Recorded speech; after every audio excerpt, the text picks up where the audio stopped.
In this video, I want to talk about the bowline.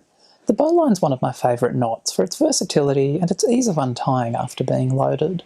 But for many years I struggled to consistently tie the bowline using the process we've all been taught, with a bunny coming out of a hole, going around a tree and back into its hole. It wasn't until many years later that I finally understood how the bowline worked when I had my aha moment, and now I use the bowline multiple times a week. To tie a bowline, it runs around an object. We have a tail, we have a standing end.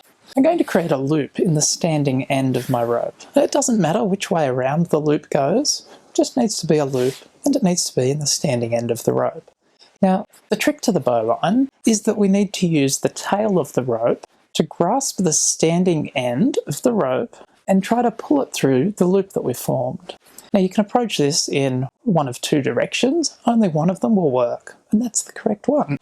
Obviously, if we tried to pull the standing end through this side of the loop, the entire structure would come undone. So what we need to do is try to pull the standing end through the loop in that direction, using the tail of the rope. Easy, right? Grab the standing end and try to pull it through.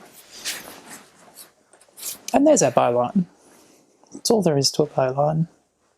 Now you can get a little bit fancy and start talking about inside tail bowlines and outside tail bowlines. These simply refer to whether the tail of the bowline is on the outside of the loop, as it is here, or is on the inside of the loop. Now there are advantages and disadvantages to both inside tail bowlines and outside tail bowline. For the purposes I normally use a bowline, which is as an anchor point or attached to my harness as a tie-in point. An inside tail bowline is actually the simplest approach. And this just means that instead of wrapping the tail around the standing end in one way, I wrap it in the other way. So here we've turned our outside tail bowline into an inside tail bowline. One of the oft-cited disadvantages of the bowline is that it comes undone under cyclic loading.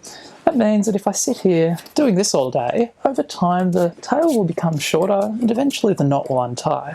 So to prevent that, it's important for us to secure the knot in some way. The most popular way of doing this, but remember, any way of securing the tail of the knot is just fine. The most popular way is called the Yosemite follow-through.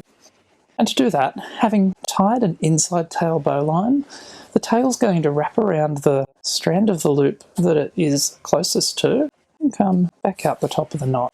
And that's it. That's our bowline with the Yosemite follow-through.